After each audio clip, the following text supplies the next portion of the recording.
So how did you end up under contract to Universal? Did that follow shortly thereafter, that picture? Yeah.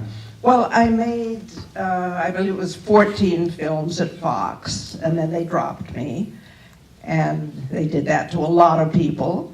And I freelanced for 9 months, and it was for men only that was, I guess, responsible for my getting the contract. I was appearing at CBS on the Frank Sinatra show, and I was playing a sexy nurse in a psychiatrist's office. And I was wearing this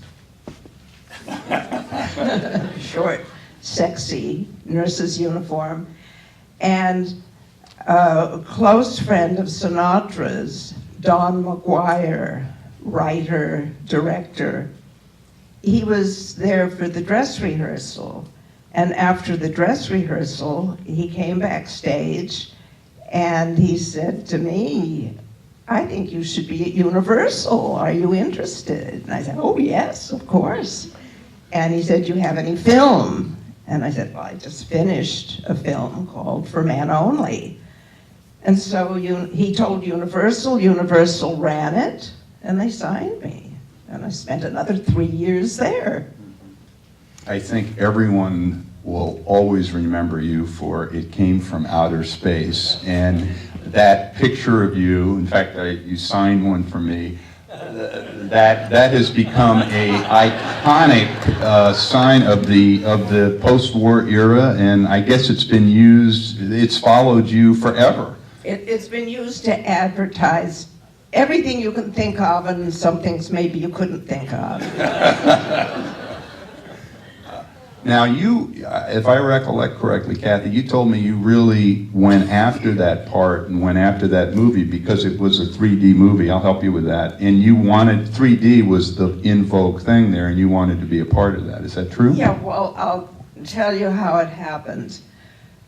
I had already made a couple of pictures at Universal, and they were going to make some 3D movies. And they needed somebody to test the 3D cameras. And so they asked me if I would mind just walking back and forth on a little runway in a bathing suit.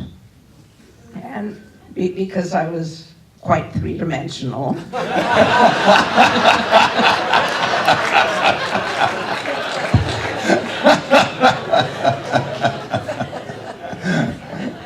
And so I was happy to do it.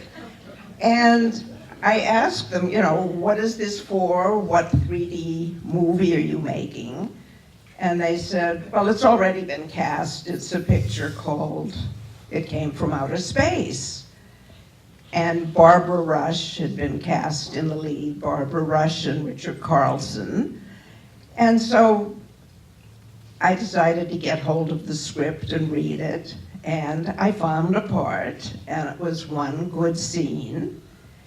And so I said, well, there is a scene. I would really like to play that part.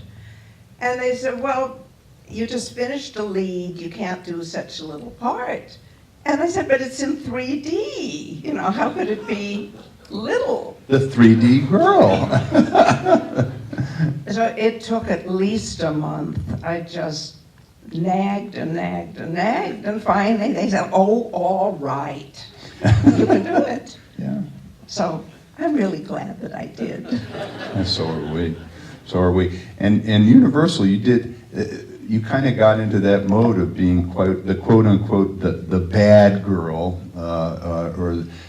there's a film that we showed here that you did with Jack Arnold, the director at Universal, that turned out a string of notable films, The Glass Web with Edward G. Robinson. What was the Edward G. Robinson experience like?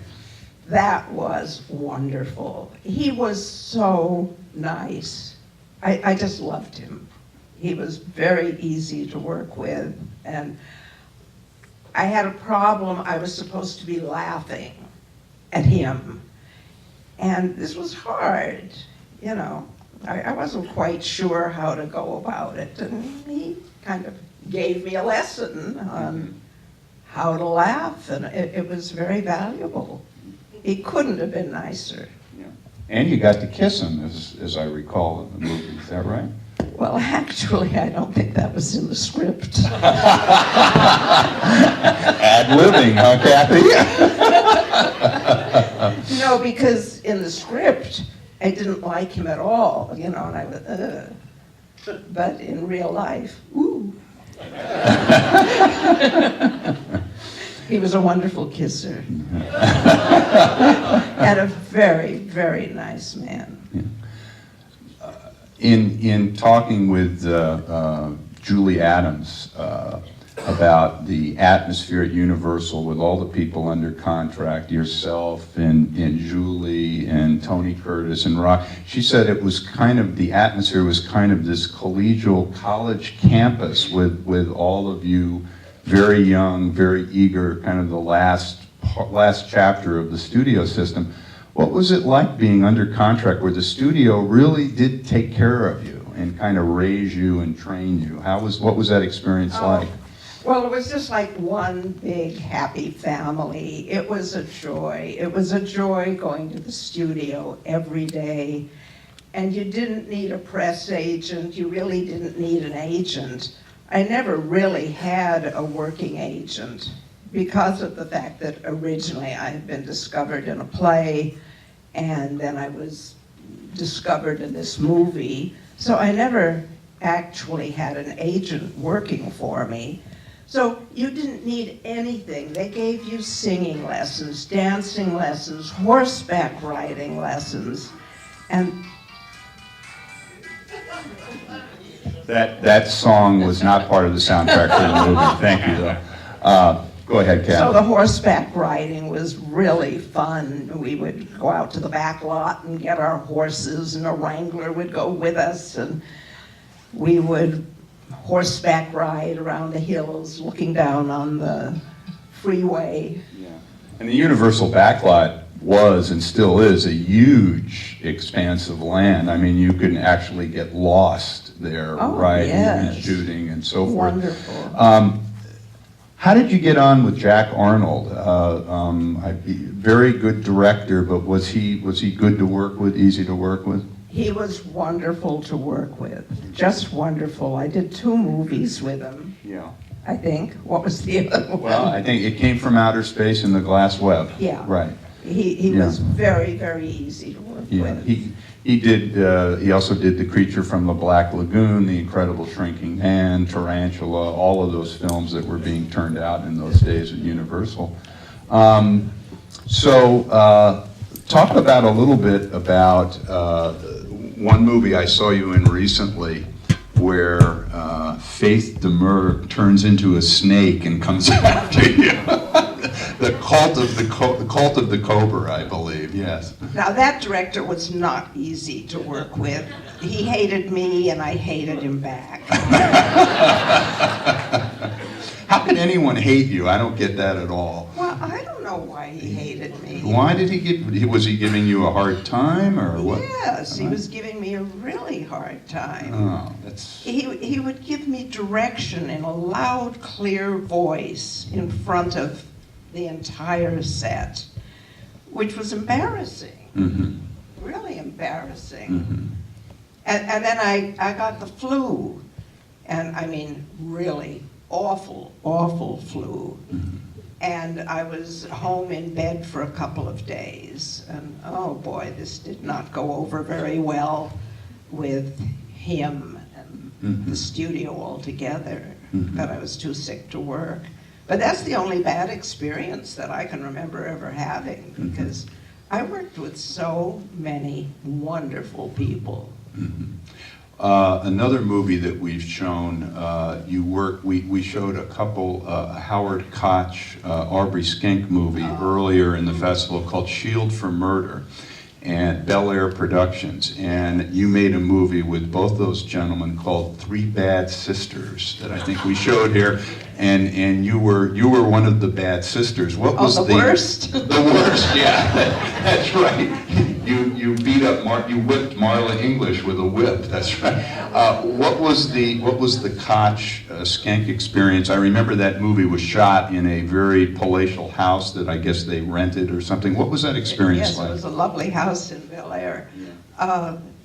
It was another wonderful experience. Howard Koch was just the sweetest, dearest man.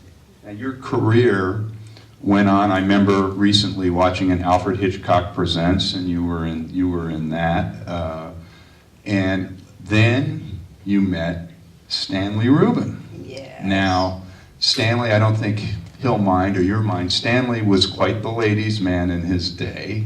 He dated Gloria Graham, among others, and you and Stanley are one of Hollywood's most successful and long-lived marriages. You have been married how long to Stanley? 57 years. All right.